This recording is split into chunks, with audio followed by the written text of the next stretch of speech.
It was supposed to be a routine trip home after a long weekend visiting my family in the mountains, but the weather forecast had warned of a severe snowstorm, and I thought I could make it through before it hit, thinking I had enough experience driving in snow to handle it.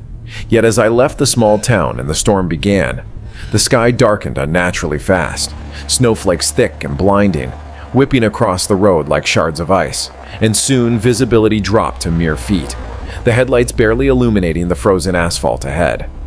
At first, I pressed on, gripping the steering wheel tightly, but then I noticed something unsettling.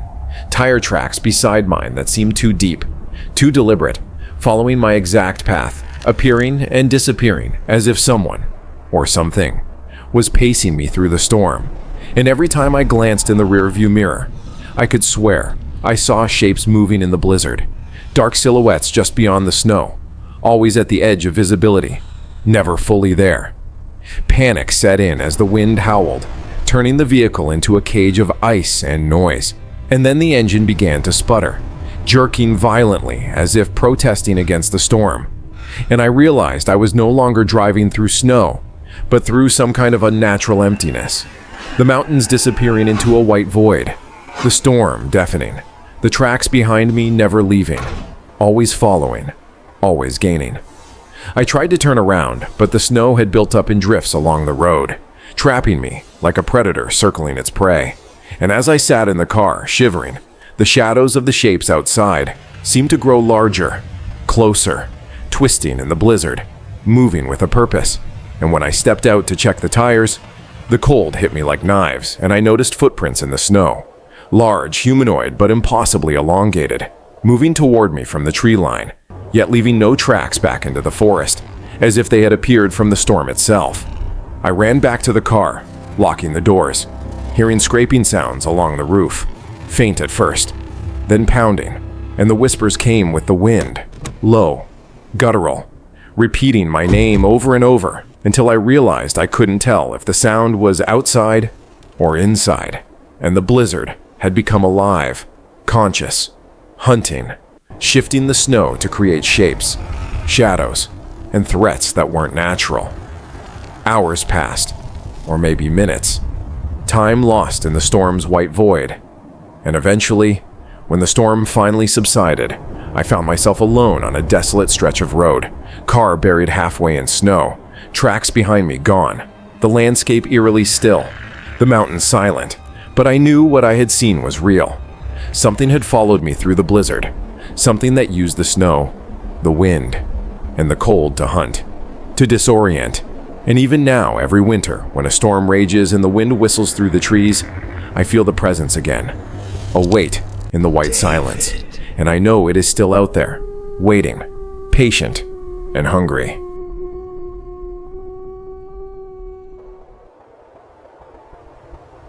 I had been traveling to a remote research station in the mountains for a week-long project, and the forecast had warned of a massive blizzard, but I underestimated just how quickly the storm would consume the world. By late afternoon, the snow was falling so thickly it obliterated everything beyond a few feet, the wind howling like a living creature, and the road I had driven for hours vanished beneath pure white, leaving only the faint outline of tire tracks behind me. But when I looked back, the tracks seemed wrong, jagged in some places, unnaturally straight in others, as if something had walked behind me in my own path, pacing me through the storm. And then I noticed shadows in the periphery of my vision, dark shapes that moved in the whiteness, always at the edge, disappearing whenever I tried to focus on them. Panic began to rise as the wind slammed against the car, rattling the doors and windows, and the temperature plummeted so fast my breath froze in my throat, frost spreading over the windshield, as though the storm itself were crawling over me.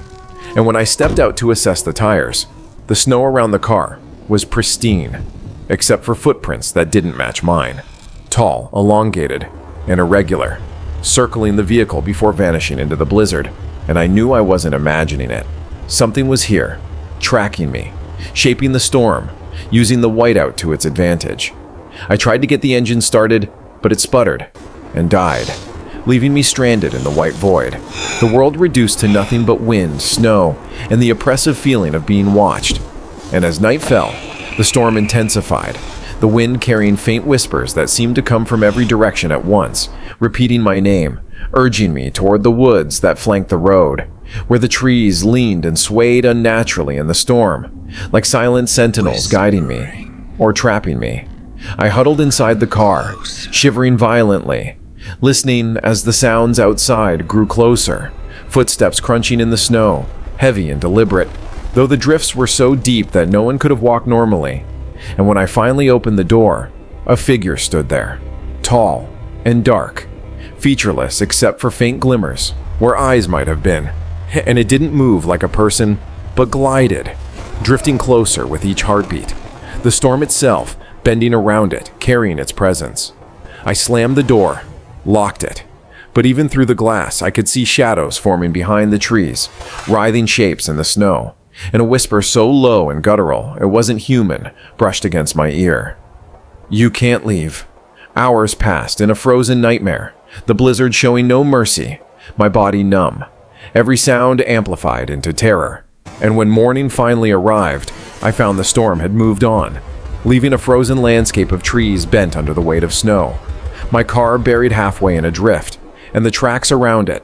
My tracks, the strange footprints, gone, erased as if the storm itself had never allowed me to be there. But I knew the truth. Whatever had followed me, whatever had haunted me through the storm, still lingered, watching from the whiteness, patient and waiting. And even weeks later, every winter storm fills me with the same terror, because I can feel it again, in the howling wind and the swirling snow, waiting for the next traveler foolish enough to drive through its domain.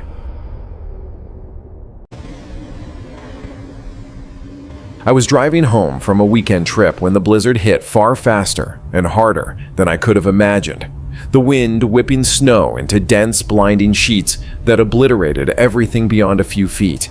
And soon the road disappeared beneath a thick, uneven blanket of ice and powder, leaving me stranded in a frozen white void, heart pounding, my car engine struggling to fight the cold.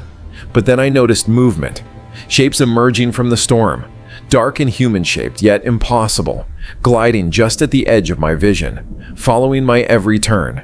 And every time I looked in the rearview mirror, the headlights reflected nothing but endless white, yet I could feel eyes on me, patient, watching. And when I stepped out to check the tires, the snow was marked with footprints far too large and too elongated to be human, circling my car in deliberate, unnatural patterns, as if some presence had been pacing me for hours, studying me, marking its territory. Panic gripped me, and I tried to drive forward, but the storm swallowed the road entirely, and I found myself wandering blindly into the forest, snow piling up faster than I could move, branches scraping the car roof like fingernails, and the whispering began, soft at first, almost melodic, then guttural, repeating my name in a language I couldn't understand, carrying in the wind, circling the car, echoing off trees that seemed impossibly close, impossibly dark, leaning in toward me, sentient, alive. As the night stretched on, the storm worsened, and shadows in the snow began to twist and writhe, forming shapes too human to be snowdrifts, yet too fluid to be real. And whenever I tried to focus on them, they vanished, replaced by more shapes at the edge of my vision, always moving, always watching, while the whispers pressed against my mind, invading my thoughts, growing louder, insistent, commanding me to leave, to kneel, to crawl. And I realized with icy dread that the blizzard itself had become an entity, a predator, and I was its prey, isolated and helpless, unable to find the road, unable to escape. Hours, or maybe days, passed in that white nightmare, my sense of time shattered, my body numb, food and water irrelevant, and when I finally collapsed, exhausted, I felt something brush against my shoulder, cold and deliberate, whispering my name one last time before vanishing into the storm, leaving silence, deathly and complete. And when morning finally broke and the storm receded, the forest was still, my car partially buried, the road erased entirely, and the footprints in the snow, mine and those unnatural elongated ones, were gone, as if the storm had claimed all evidence of me. But I know the truth. Whatever haunted me in that blizzard still exists in the wind, In the snow, in the emptiness of a whiteout, waiting for the next traveler foolish enough to enter its domain, patient, silent, and hungry. And even now, every time the forecast calls for snow, I feel the same icy dread, the same unseen gaze, and I know I will never forget what I experienced in that storm.